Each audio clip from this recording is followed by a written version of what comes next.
Hey, it's Greg here with Outdoors on the Cheap, and I thought I'd do a video today talking about fishing in the ocean from a relatively small boat, which is what I'm in right now. I'm in a 14.5-foot aluminum boat.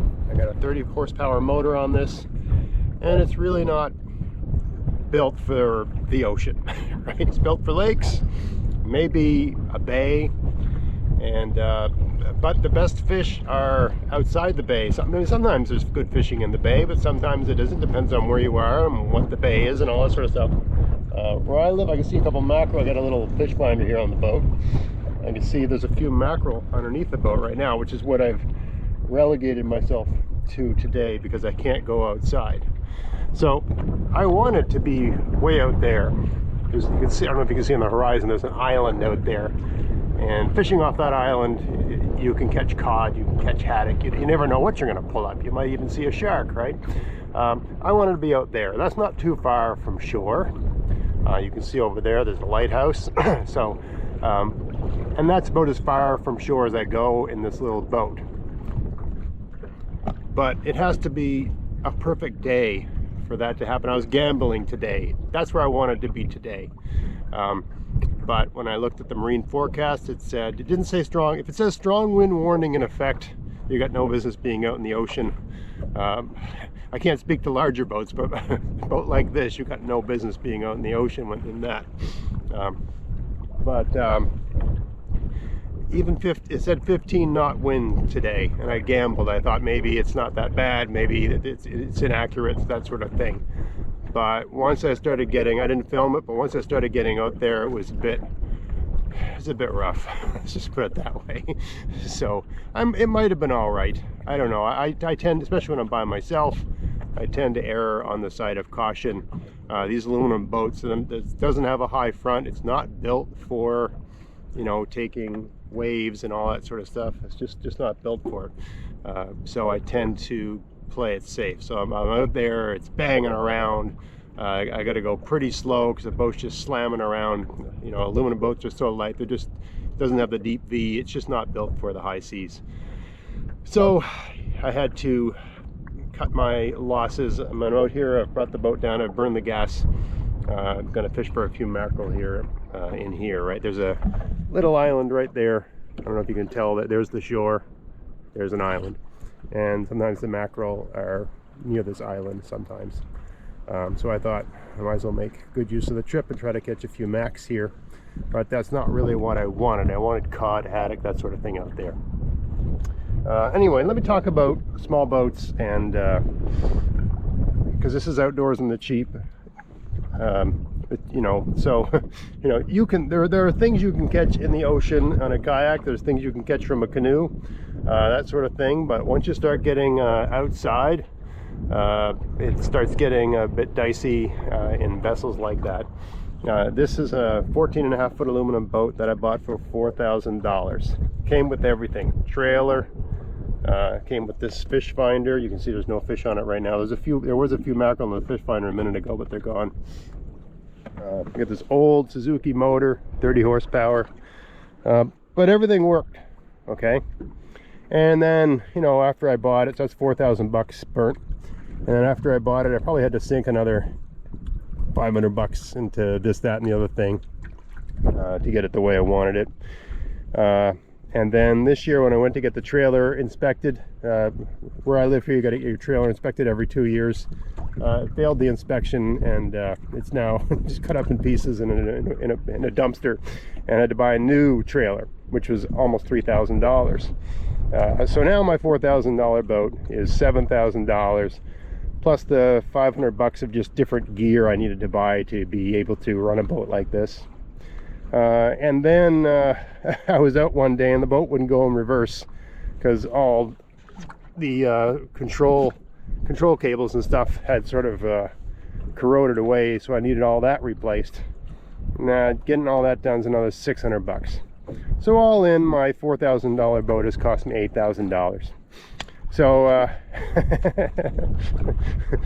Outdoors on the Cheap, but not so cheap. But that's what I wanted. Before I had this boat, I had a 14-foot aluminum with a 9.5 horsepower motor on the back, and that was a much cheaper boat, much cheaper to run and all that sort of stuff.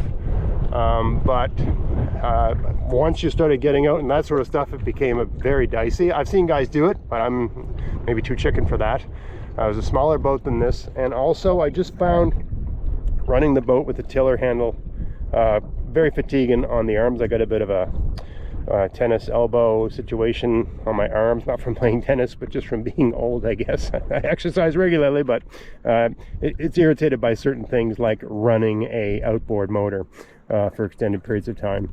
So I like having the steering wheel here. And I mean, this boat only cost $1,000 more than the initial cost than getting the 14-foot aluminum boat with the 9.9 horsepower motor and the trailer that was with it. It was just the trailer of this boat. The reason this boat was $4,000 all in was because the trailer was on its last legs, and how they ever got that inspected when I bought it is who knows.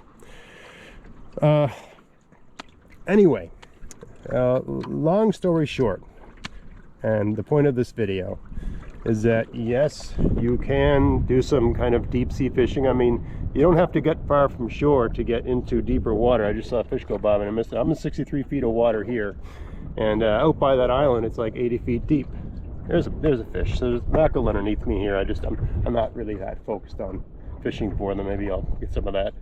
They're 12 feet deep, so if I just tried a little harder, I'm sure I could get them. I just got a lure out here just sitting around. You gotta, you want to catch mackerel, you gotta move it around, or ideally have some bait. Ironically, the best bait for mackerel is mackerel. Anyway, if I try a little harder, I'm sure I can catch some of these mackerel. I'll do that off camera in a bit once I'm done this video. But long story short is that yes, you can get out in the ocean, you can get into some decent water, and you can catch some real fish with a smaller boat, but you have to pick your days. You have to be smart in how you do it. You have to have an anchor, and I've tried different anchors. I've tried the sand anchor, I've tried the rock anchor. I've actually evolved to using, I have a 10-pound weight. It's I can't remember the name of it, but it's a mushroom. It's shaped like a mushroom, this anchor. It doesn't hook anything, it's just a weight. It's a bit of work to pull. You're gonna pull 10 pounds, 63 feet. It's a bit of a back workout. It's handy to have your teenage son out with you, or a strong friend. But anyway, I'm up to it. You can do it. It's not the hardest thing in the world once you get a bit of technique and momentum and using your whole body and that sort of thing. But that is better than having your anchor grab and not being able to get it off. And there's ways around that, with the grappling anchor and that sort of stuff. But I just found this much better a setup. It anchors really, really well. The boat is so light that it doesn't really move it. If it moves it at all, it only moves it a tiny bit. So you don't have to wait for the anchor to grab. As soon as it hits the bottom, it just fetches up on anything because it's got its own weight. And I find it's very, very useful for anchoring in a small boat like this. So that's one of the advantages, I guess. Anchoring is not that big a deal. But they do move around a lot. They do bounce around a lot. I was fishing a couple weeks ago with a buddy of mine. We both get pretty damn seasick. I mean, we're not that far from shore. It's just the way this boat gets tossed around by the waves. You can even see now it's all over the place, right? I mean, anchoring helps to stabilize the boat a bit, but it doesn't do everything. But yeah, so you're going to need an anchor, and for a small boat like this, I recommend this sort of mushroom 10-pounder, 8-pounder, that sort of thing. That should keep you in place. If anything, if you're in the kinds of winds that will cause your boat to drag an anchor like that, you shouldn't be out in them anyway on the ocean in a boat like this. The advantage is that, the sea is bountiful, right? Even today, with cod stocks being low and groundfish stocks being low and regulations and that sort of thing, I think you're only allowed to keep like 5 groundfish. And it might be 10, I can't remember. I'll put the point of making this video isn't to tell you what the regulations are. It's 5 or 10, I can't remember what the rule is. And you can only keep so many mackerel. But boy, you get 5 good-sized cod. That's a lot of cod.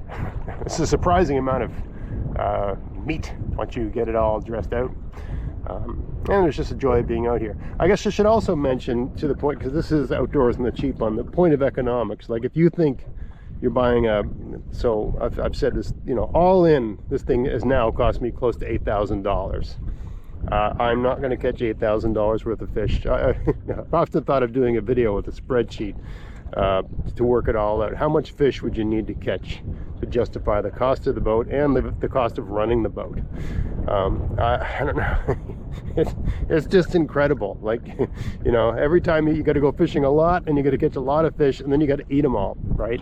That's the other thing. You got a family; they don't want to eat fish all the time, right? I took a couple weeks vacation this summer. I did a lot of fishing. I didn't film much of it because I was out with my kids and stuff, but and friends. You know, after 3 or 4 days in a row of eating fish, nobody wants to eat the fish. I think I'm pulling the anchor now. I can feel it because I'm not facing the wind. Getting kind of close to shore here, so I might cut this video short soon. Anyway, you can fish in the ocean in a smallish boat like this, but you got to pick your days. You got to have an anchor, you got to be smart, you got to watch the marine forecast, and of course you have to have nautical charts to know where the shoals are, and you know, to be able to do it safely. And of course you have to follow all the rules and blah blah blah blah blah and all that sort of stuff. But you can do it. It's totally doable. Just a quick little follow-up. So I went inland a little bit away from the coast, and I'm in a quiet little bay now where there's no wind, and I'm catching a few flounders, you can see down there, right? So I mean, you know, you burn the gas, you put the boat in, you know, you get all set up to go fishing. You know, as you learn to fish in the ocean, you always have a plan A, a plan B, plan C sort of thing, right? The plan was to go out deep sea fishing, get in some serious water, catch some serious fish. It was too rough for my little boat, so then I tried for mackerel, and that wasn't happening.